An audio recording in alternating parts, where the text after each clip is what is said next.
बिस्मिल्लाहिर्रहमानिर्रहीम। अस्सलामु अलैकुम वरहमतुल्लाहि वबरकातुहू। नहमदुहु व नुसल्ली अला रसूलिहि करीम। अम्मा बाद।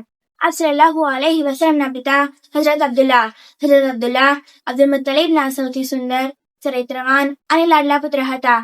તેમને ઝબી પણ કહેવામાં આવે છે. તેનું કારણ આ છે કે ઝમઝમના ખોદકામમાં જ્યારે કુવાનો નિશાન દેખાવા લાગ્યો ત્યારે કુરૈશે અબ્દુલ મુત્તલિબ સાથે સહભાગી બનવાની ઈચ્છા વ્યક્ત કરી અને તેના માટે તેમની સાથે ઝઘડો કર્યો, જેનું મહામુશ્કેલી નિરાકરણ આવ્યું.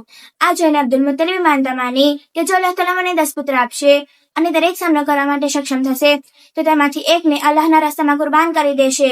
હવે અલ્લાહનું કરવું પણ એવું જ થયું કે તેમની ઈચ્છા પૂર્ણ થઈ.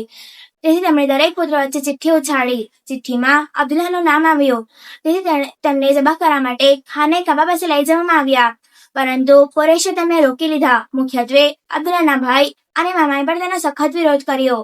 આખરે એવો નિર્ણય લેવામાં આવ્યો કે તેમના બદલામાં 100 ઊંટ ઝબહ કરવામાં આવે. તેથી અબ્દુલ મુત્તલિબે પણ તેમ જ કર્યું.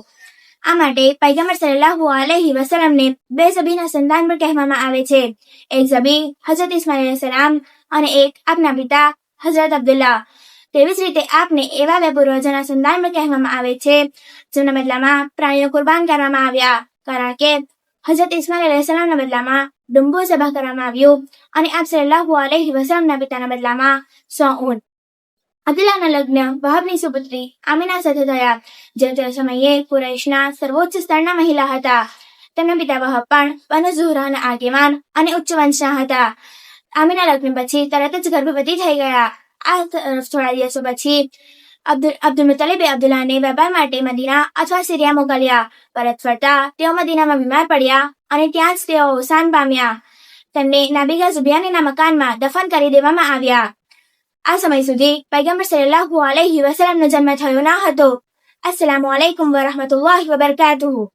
अस्सलामु अलैकुम वरहमतुल्लाहि वबरकातुहू। ऐसे ही दीनी वीडियोस के लिए हमारी चैनल मदरसा मोहम्मदिया नडियाद को सब्सक्राइब करें, इस वीडियो को लाइक करें और कमेंट करें और ज़्यादा से ज़्यादा शेयर करें और सवाब के हकदार बने। जज़ाकल्लाह।